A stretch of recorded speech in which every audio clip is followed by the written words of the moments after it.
A very good evening to you all, and welcome to House and Home's first episode of season 18. Thank you so much for joining me. I'm so excited to have your company, and I also can't wait to show you what the entire House and Home team has been working on. Last season had been very hectic, yet exciting, as we had quite a good number of awesome places to discover on Out and About, places like Cafe 630, Palm Record Club, and we also met amazing chefs like Chef Yatime of Koke Hanwa, Chef Jack, and the other chefs with their lip-smacking recipes. We also had Brian Bell with shopping tips and ideas, fashion and beauty, and anything and everything to do with home and lifestyle improvement. And if you're wondering what we're bringing to your attention for this brand new episode, rest assured we've got you covered on just about what you need to know about home and lifestyle improvement. Now to our lineup for tonight. Chef Jack is back again on Cooking with House and Home, and this time he prepares the pineapple fried rice. Ooh, that sounds delicious, and that I need to try out this recipe. We have Leon on Shopping with Brian Bell, showcasing another excellent range of products. This time on Home Decors, it's outdoor painting on canvas, fashion and beauty, gardening, and tech people. So without further delay, here's Cooking with Chef Jack as he prepares the pineapple fried rice. Enjoy.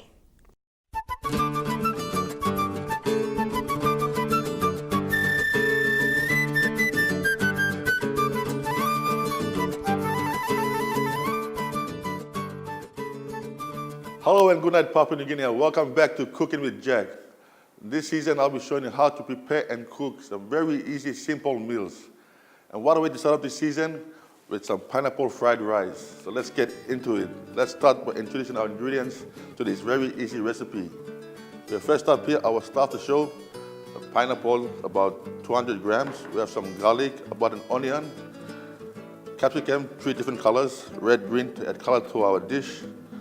Some chicken seasoning with 2 fried eggs, oil, soy sauce, about 200 grams of prawns. These are banana prawns, nice small size, easy to cut up for your fried rice, and some bacon. And our fried rice. Our rice here has been cooked overnight and stored in the fridge. So what it does, it doesn't make the rice sticky, and it gives you that nice fried rice texture. If you cook straight warm rice, it makes the rice soggy. So let's start up by chopping up our protein for the fried rice. We have here our vegetables, which are already cut. So I'll just move them to the side, and we'll get into our cutting of the bacon and the prawns. So let's change the board. I have a board here set. And if you can see on our board, our vegetables are cut into diced up, so it's easy to spread into the rice. So we're gonna do the same for our prawns and our bacon. So let's start off for our bacon. You can use either part of the bacon. You can use the pork belly part, the shoulder. So I have here the shoulder. Doesn't have a lot of fat on it. So I'm gonna chop them up into nice tiny little pieces. So let's start. Make sure to have a sharp knife, 3-finger rule, 1 finger out in front, 2 behind, so you don't chop with your nails or anything like that. Just quickly chop them up, shouldn't take long.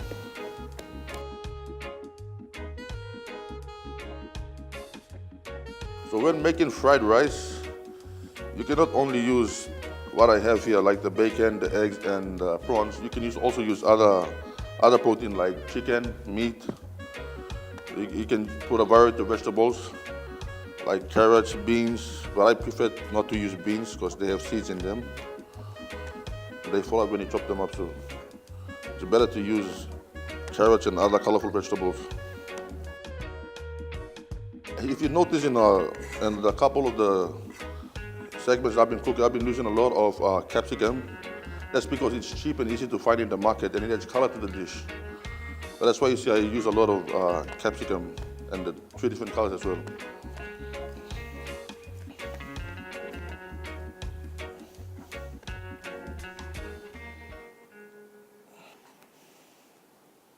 Okay, now we're going to cut up our prawns, but before we do that, make sure to check your prawns They have the vein that runs to the back.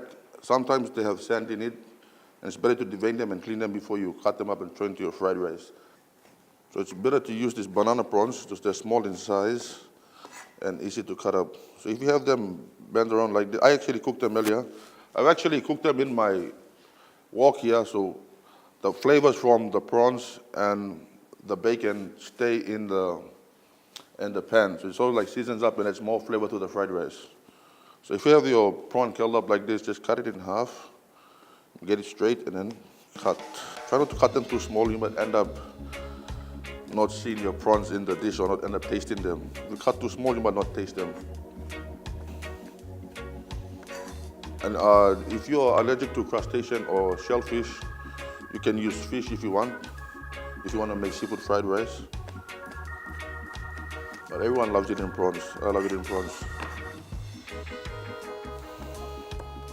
Make sure to always pre-cook your protein before you throw it into the fried rice, because what it does, if you put it straight in, all the moisture comes out and then it makes the rice really soggy. Like the moisture from the prawns, from the bacon, same as the vegetables. For this case, I will show you a much more simpler way so the vegetables don't make the fried rice soggy.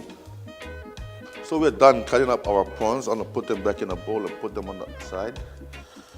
Just put them back in this bowl here.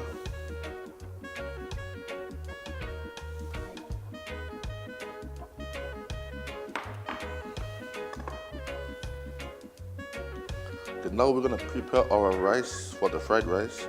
So what I'm gonna do, I'm gonna add oil. And you see these round little balls that we have in the rice.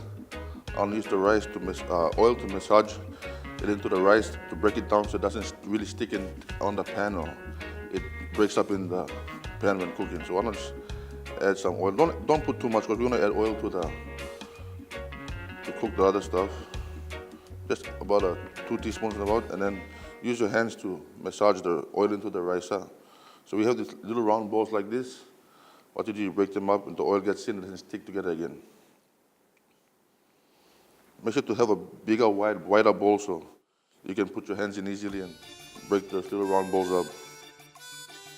I think my bowl's a bit too narrow for my hands, so I'll try right from the top and move around inside slowly. I might end up messing up the place.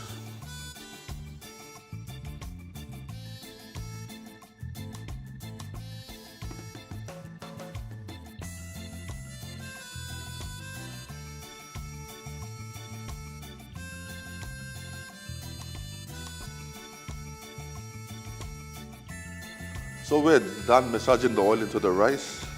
It's time to start cooking. I'm just gonna wash my hands. Let's get all this rice grain off my hands.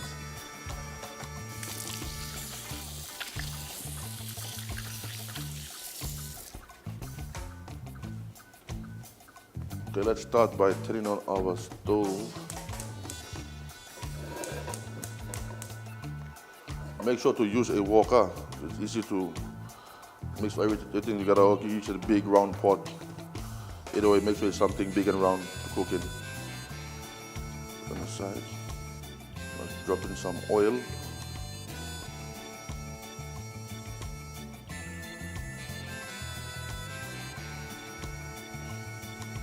Make sure not to put too much oil. You end up making your rice really oily, and you don't want that in your rice. Too much oil. So to toss it around, make the oil sit around the pan. Let that heat up. So I've cooked all my stuff in here already, the prawns, the bacon, and the eggs. So all the flavors of each ingredient are in the pan already. Make sure to cook on high heat. Okay, we're gonna drop our onions in first.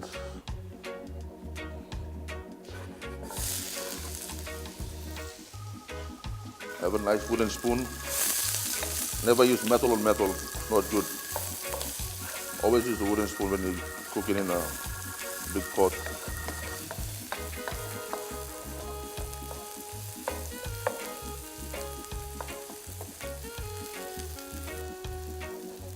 Okay, let's throw our garlic. I cooked the onions first and then the garlic later because garlic burns quicker. If it burns, we're gonna lose all our flavor from the garlic. In goes our garlic, give it a quick stir. Make sure it doesn't stay too long, stir it around. all the flavors go in. Okay. And now we're gonna throw in our capsicum. And you have to do this really quickly, yeah. Don't fully cook all the capsicum and cook everything through. The moisture comes out and then it ruins everything.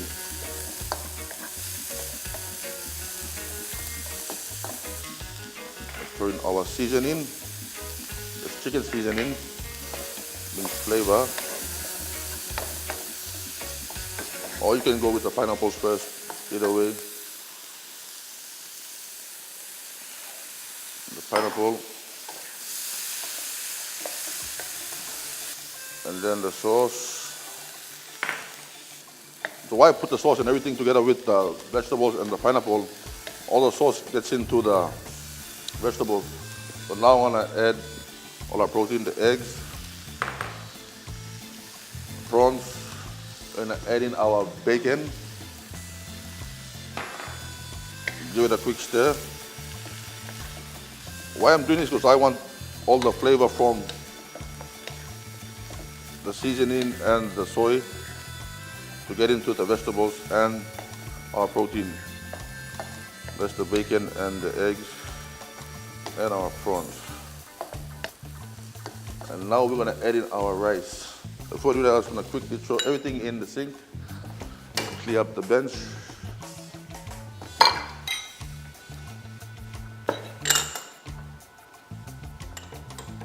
And let's throw in our rice.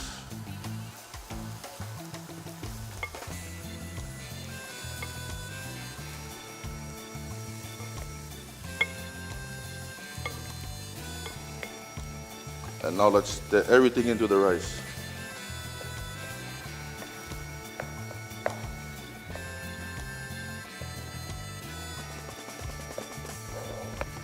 And now we can smell everything, the garlic, the onion, all the ingredients have gone in, all the smell is coming out. Make sure all the sauce gets into the fried rice. You see how there's a lot of white bits around the rice. Make sure the sauce gets into everything. You see that the purpose of using light soy sauce, it doesn't go and overpower everything. It just gives it a nice color, nice flavor. And when you can see that, you can see all the ingredients and vegetables and everything in the rice. If you use the dark soy sauce, it just goes black and gives it an awful color. It doesn't look attractive. Huh? If you want to, if a fried rice is cooked, make sure you see that it has this color. The sauce is spread around every single bit of the rice grains. And it starts to kind of stick together, but it comes off the pan. That's when you know it's cooked. And it's also better to use a non-stick wok. Or if you don't have a non-stick wok, you can always season up your, season up, but cook on very high heat so it doesn't stick to the pan, and make sure to add oil. So we're done. It's time to turn off the heat. So it's time to plate up our fried rice. I want to show you a little trick on how to plate your fried rice. You can do it straight from the wok onto your plate, but I was just going to show you a little trick. What I've done to this bowl, I've oiled the inside with a brush, and I want to serve the rice inside. We're just going to pack the rice up, serve all the rice inside here, the fried rice. Let's get a spoon and try to pack everything in. Put a plate on top like this, turn it around, and don't forget to always garnish your dish. So cut up a little garnish here, skin from the capsicum. And there you have it, our pineapple fried rice. I hope you learned a couple of tips tonight, and see you next time on Cooking with Jack.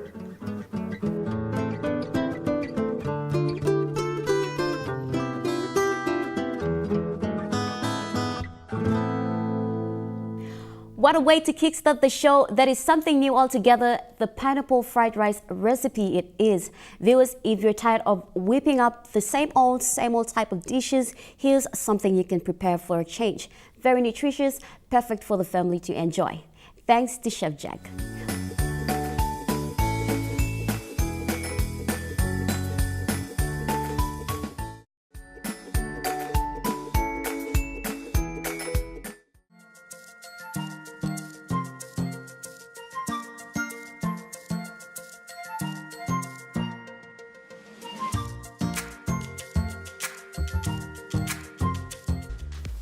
Hi, I'm Leon Gawi and welcome to Shopping with Brian Bell, the segment that gives you some great insight into products you can find here at Brian Bell. Now, LED lights are a great way to keep you bright at night, plus also save you a bit of money. So in this segment, we're going to take a look at some of the LED products you can find here at Brian Bell. We'll also see 5 beneficial facts on why you should get LED lights. Brian Bell has been around for a long time and there are many reasons why, but particularly because we adapt and provide to the needs of many Papua New Guineans. Another product that you can find in Brian Bell that is revolutionizing electrical appliances are LED lights. You've seen Star Audio with their boomboxes, Star Vision with their TVs. Well, Brian Bell's Starlight gives you a great light source, especially with their torches and lanterns, which I might add have LED bulbs. The first product that I want to show you is this solar rechargeable 5-watt LED spotlight. This is great to use anywhere in PNG, from the cities to the villages. Now the best thing about this spotlight is that it's solar rechargeable. You and I both know that this would be an asset in the village settings, as you can use the energy from the sun to charge this torch and keep your evenings bright. Plus, with the LED light, you know you're getting value for money. The next light is slightly bigger and provides you 850 lumens of quality LED light. Now this is the 10-watt rechargeable and 3-watt COB LED tube light. This product is great for the villages and also our cities.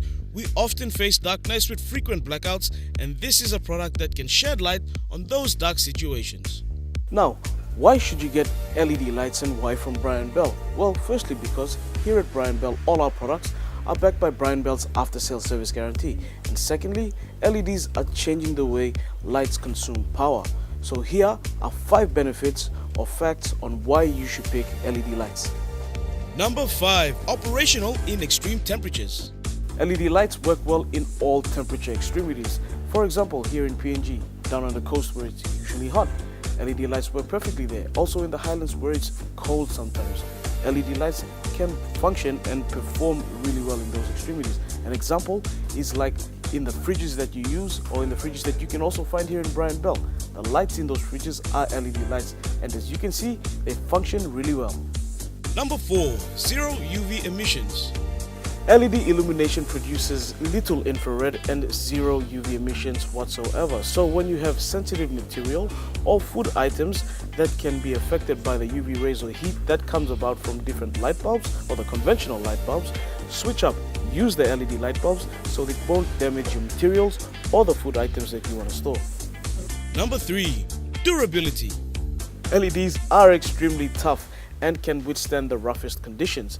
They are resistant to shock, vibrations, and they're also resistant to extremities in temperature. Now these LEDs are perfect to use anywhere in PNG.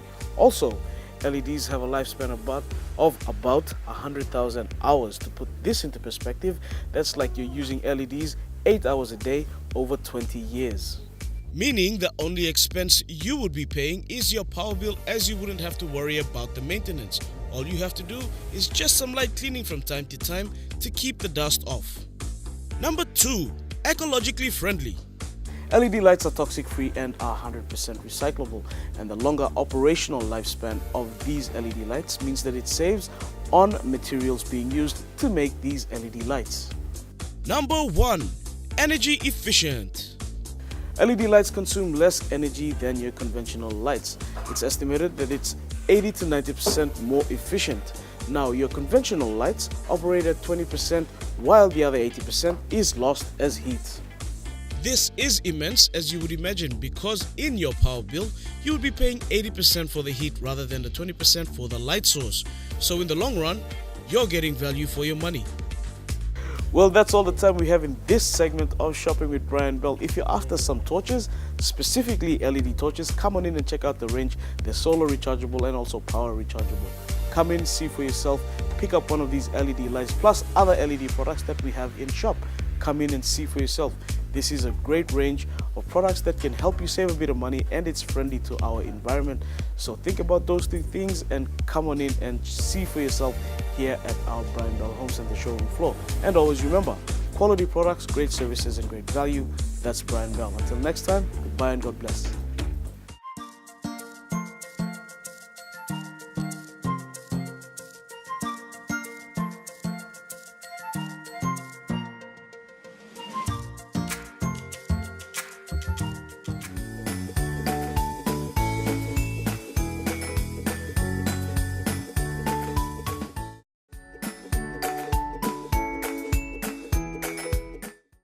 Welcome back. For what Dr. Ambi has put together to share with us is a topic on disaster and trauma, common responses. This involves how we can actually cope when we feel like situations like these are going beyond our control.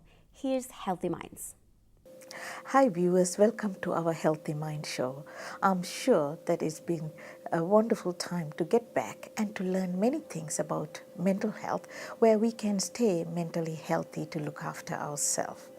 Today, I'm sure the viewers will understand there is a very important topic that you and I can learn more and over this Healthy Mind show. It's all about the topic is how can we cope in a disaster and a trauma. So in order to know that how you can cope, and it's important for us to know that the responses, what are the common responses, how do we react when there is a trauma, when there is a disaster. And I'm sure the disasters can be man-made or it can be also comes from a human-made disasters or trauma. And there are many causes. We are not talking about the causes today, but one thing you may understanding was when disaster come, there is always an emotional reaction. What happens? There is a normal reaction a normal human being goes through for it's basically an abnormal event. So it's a normal reaction to an abnormal event. Many times you may be thinking that we are going crazy. I want to assure you we are not going crazy. We know that we can sort this problem. We can know how to cope with that. So you will understand as a people, your relatives or whoever is around you will not understand what are you going through with this disaster or you're going through a trauma. So we want to understand what are the normal reactions we can come. Number one, there will be an emotional reaction, there will be a physical reactions, there will be a reactions in your thinking, and there will be a reaction on your behavior. So suppose you savel or disala side, then you know how to cope with this disaster or when you go through trauma. Number one, also emotional, but you look emotional, you have shock, you will be fearful, and you will be anger, and you can be even sad that what has happened to you. So shock because you don't disbelieve this has happened to you, and you're also very fearful, and you will get very angry why it has happened or why is it happening to you, and you can feel sad, and finally you feel shame. These are emotional reactions when you go through a disaster. Number two is the physical. That means people to go through sleep issues, that they may not go to sleep, they may get up, or same dreams and things on, and physical problems. So when you talk about physical, you get every little noise, you get very worried, upset, general agitation, agitated or cross or muscle getting tightened, palpitation, breathing difficulties, headaches and nausea, vomiting, diarrhea, this kind, and many of the physical symptoms which can be changed to cultural. Of course, thinking get affected. You can have bad memories about what has happened to you, what are the disasters or the thoughts, images, they can have all these problems comes back to you. You can have dreams which is not very pleasant to you. Of course, there might be confusion, because you're thinking, you're repeatedly thinking about what has happened. Well, I have to also think that behavior is very important, because what happens in the behavior, you don't know how to cope with that, so you will have social withdrawal, and the societally you can get irritated with the people and feeling detachment from others, and also loss of interest to the activities. Of course, it can affect your work, because you're not wanting to go to work, you won't feel motivated, poor concentration and attention. Obviously, finally, your habits might change. That means you want to drink alcohol or looking for drugs or cigarettes or buai or this kind to cope with this. These are not right, but I'm saying these are some of the habits which can come. So you understand the normal reaction to the abnormal event, which is all common, and it's not, you're not going crazy. Well, these signs and symptoms describe whatever I have told you. I want to understand, talking to people, trustworthy people, talk more about it is very important. And if there is a problem, whatever I have said all this time, if it's continued to more than 6 weeks, ask for help. And if you feel numb and you don't want to do anything, you're secluding yourself, ask for favor and ask for help. And if you have friends or families, talk about it. Don't bottle it up. Open up and talk about it. Spiritually, it's very, very important. Spiritually, you need to be in prayers. It's very important according to the faith. And also, you don't use alcohol and things. Well, if you have any concern to cope with that, always ask help. Well, viewers, I have given you a very little bit all about the reaction to an abnormal event, that is disaster or trauma, because I'm sure on the next time we will talk about how we can cope. Until next time, take care and God bless you all. Bye-bye now. And that was Healthy Minds with Dr. Ambi, sharing with us special notes on this important topic, disaster and trauma, common responses. We have more coming up on House and Home after these short messages. Stay watching.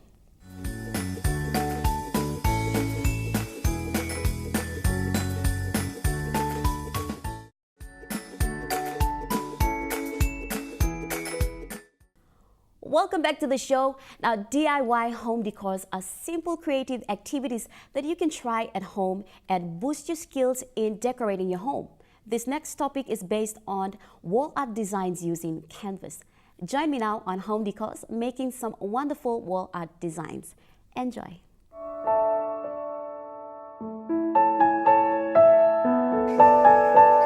Hey everyone, and welcome to another crafty DIY right here on Home Decors with House and Home. Thank you so much for joining me. Now I'm here at the Port Moresby Nature Park. I have been walking around this spot since I got here, and I tell you, my feet are hurting right now, but let's just do away with that. And yep, so you can see that I took the home decor DIY outside because I have some awesome DIYs to show you. So we're going to be doing some wall art designs. I've been to a couple of shops and I've seen a lot of wall art designs using canvas panels. So I decided to do a few of my own creations. This is my own creation. This is the one that I will be showing you all, but I have a few of my friends. You will know Tinsy Mao, she's a very creative person. She's passionate and enthusiastic about what she does. This is some of her amazing paintings. So this, you can do a lot of 1,000 creations using acrylic paints, spray paints, and canvas. So let's get straight into it. Here's what you will need. A 30 by 40 centimeter canvas. You can go with canvas of any size. A gold spray paint, a clear sealant spray, some paintbrushes, water-based glue, glitters, a sticky paper tape, and pencil or biro, making strips. Now you want to prepare the surface by adding on newspapers or old papers or cardboard to protect the surface. Using your sticky paper tape, make strips across the canvas, starting from the top to the bottom. Now this is the fun part. Take your gold spray paint, give it a really good shake and hold 8 or 9 inches away from the canvas and start spraying. Let it dry for 20 to 30 minutes and move on to the next step. I would recommend that you take this project outside as it gets messy. Now remove the sticky paper tapes and you have your strips in line. Using your pencil, draw a heart shape in the center of the canvas just like this. Now apply a little bit of glue and use your paintbrush to spread the glue and make sure it's not outside the heart. Don't let the glue dry up, but quickly apply a generous amount of glitter, making the heart stand out. Now using a separate paintbrush, remove excess glitter outside the heart shape. It's okay to leave a few glitters on the canvas though. Finally, apply clear sealant spray. Shake well before you apply. Just like the gold spray, hold it 8 or 9 inches away from the canvas and apply 2 or 3 coats. This is to hold the glitters and to keep it permanent. Let it dry for 20 minutes and your canvas wall art is ready. And there you have it. These are both my creations. I hope you've learned a thing or two. Just to let you all know, I am not a crafter at heart, but I love trying new things. And that's all I have for you now. Until the next time, keep watching Home Decors on House and Home. Goodbye.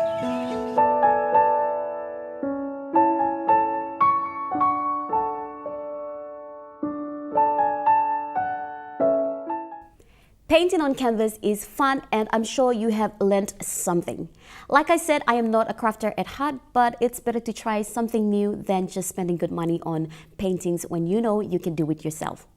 We'll take a quick break, and I'll see you all on the other side with more on House and Home.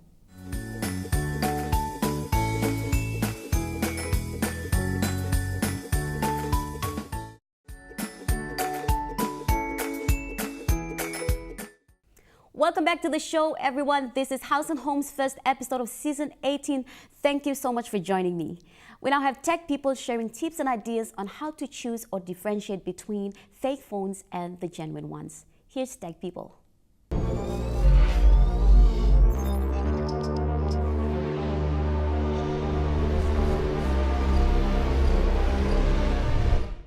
Hi and welcome to Telecom Tech People. My name is Russell, and tonight we will be talking about phones. More specifically, phones that are not so genuine.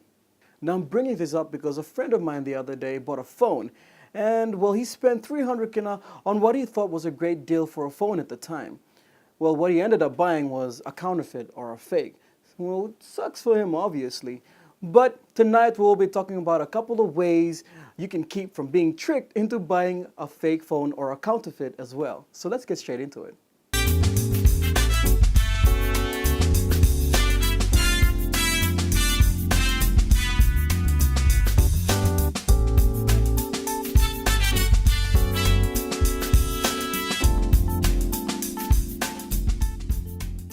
First of all, ask if it's possible for you to go through the phone. You know, try before you buy. So try at least ask the person or shop salesperson selling the phone to you to go through the phone in front of you. You know the thing you do when you buy a brand new biro for the first time? You get a piece of paper, you scribble on top of it to find out if it's working or not. Do that when you're trying to buy a new phone. Well, not literally, but like, you get the idea. You know, you gotta hold it, you gotta feel it. You know, these days it's all about the aesthetics. You know, it's one of the big selling points of phone manufacturers. So how it looks, how it feels, the materials of the phone. You know, that made the body. You know, that kind of thing. You know, it's a good way to tell if the phone is of good quality or not. You know, and also you could tell if it feels sort of fakey. You know, if it doesn't look too robust or the buttons are too clunky, maybe the back of the cover doesn't come off as smoothly.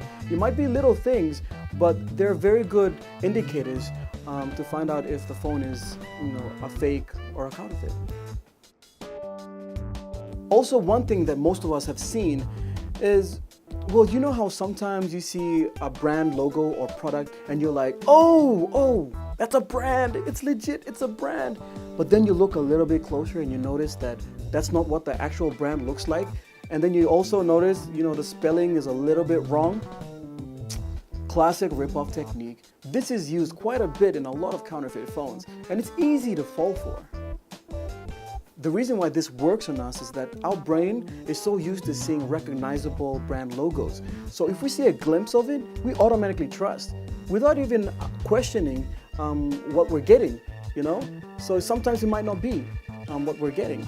So have a closer look at the logo so you know exactly what you're purchasing. The other thing you want to do is go through the interface and menu. A lot of times in counterfeit phones, you'll notice that the icon aren't familiar with Android and iPhone interface. The icons usually look blocky and uninteresting. You notice that a lot with counterfeit iPhones because it's not easy to emulate iOS operating system that it uses. Also, more often than not, the camera is really not that great. So make sure to navigate through the camera, take a couple of pictures, and you'll notice that the picture is either grainy or pixelated or both just grainy and pixelated, and it's really not that good. Lagging is also an issue for counterfeit phones because it doesn't have the same processing capacity as a genuine smartphone. And yes, of course, a smartphone can lag, especially when you have a lot of apps or if the phone is really old. But with counterfeit phones, it happens more often than not, especially during simple tasks like just typing on the on-screen keyboard or swiping through the menu. Something else you'll notice, and this goes hand in hand with the previous point, the touchscreen sensitivity may be a bit inconsistent. If you're tapping a screen a couple of times before it realizes that you're actually tapping it, that may be a clear sign that it's a counterfeit phone, especially if you have to do it a couple of times. Hopefully that helps you out. It is important to be aware, especially when there's more and more convincing counterfeit phones out there, okay? So do yourself a favor, do some research, and be more aware so you can do a more informed purchase, okay? So if you're gonna go get yourself a phone, make sure you're getting what your money is worth, all right? And if you do get yourself a phone, make sure to get yourself a telecom SIM card. And no joke, the data and credit on a telecom SIM card may actually last you longer than a counterfeit phone. Well, that's it for Telecom Tech People this week. We'll catch you next time.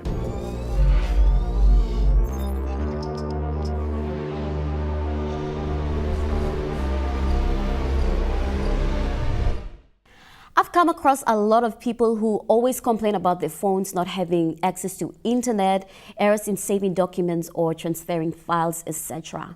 Well, it's to do with the kind of phones you are spending money on. Now, that was Tech People on how you can choose the right kind of phones to use. When we come back after this short break, we find out about Lovina Care Products on fashion and beauty with Emily Robert. Stay tuned.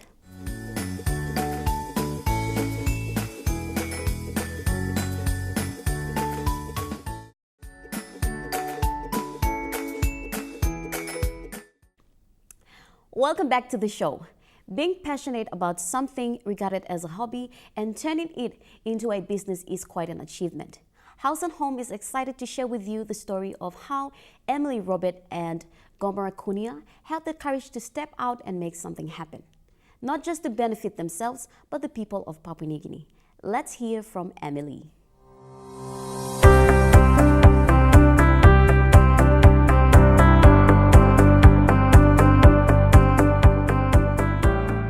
My name is Emily Robert. I'm from Oro, Koyari, Koitabu, and also I'm the niece to the company owner, Gomara Kunia, and the sales and distributing manager for Lovina Care Products. Well, it all began when my aunt, the founder herself, Gomara Kunia, how the virgin coconut oil had helped her with her medical problems that she had in the past. She noticed the improvements to the health after using the product, and also at the time she was doing some research and found similar success to many people. But to her surprise, in PNG there was no awareness done to the amazing product. So she then shared with our family, our friends, and also our neighbors, and they too noticed the benefits of the product. Our vision is to create more products that will benefit the health and beauty of our citizens and to popularize the fantastic natural miracles they provide.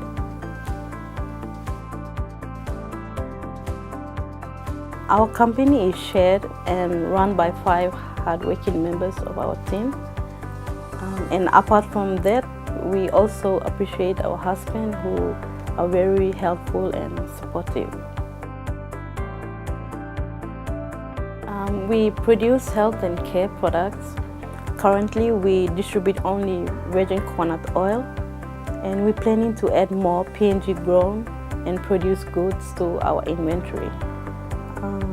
Additionally to our virgin coconut oil, our stall at the Pacific Women Network Trade Center at Waigani sells footwear, clothes, accessories, and bags as well. We don't do the manufacturing, that's done by a local company with the equipment to provide the best quality of virgin coconut oil. Our company packages and distributes the oil in various different bottle sizes. How do we deliver products? Well, currently our products are sold at the Pacifica Women Network Trade Center and in Vision City, Wanto Clothing. We're hoping to expand our distribution to other shopping centers and hopefully shipping to other provinces of PNG and also other countries as well. That's one of my exciting part of my everyday experience with my customers. Getting all the positive feedbacks and appreciations from the customers is incredibly motivating and drives us to keep on going and to fulfill more of our product making.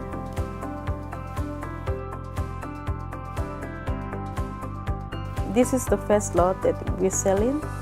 We're currently looking forward to develop our business not only locally but across PNG and also distributing our products in stores.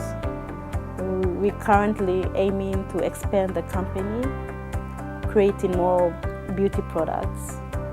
Our experimental trials of the hair cream and body butters have met with the phenomenal feedbacks, so that will be our next big focus.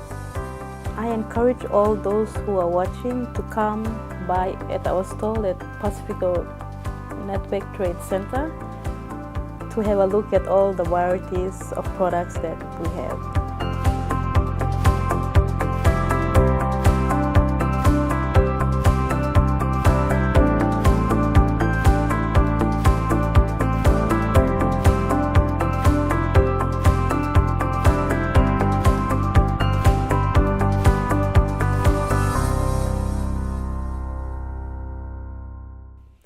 That was Emily Robert, the Sales and Marketing Manager for Lovina Care Products.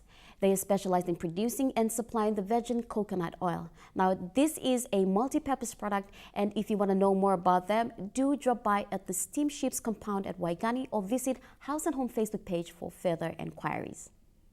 And this brings us to the end of our show. If you want to watch this episode again, please visit EMTV Online or visit our Facebook page. Comment, like it, and let us know what you think and what you'd like to see more of in the coming episodes.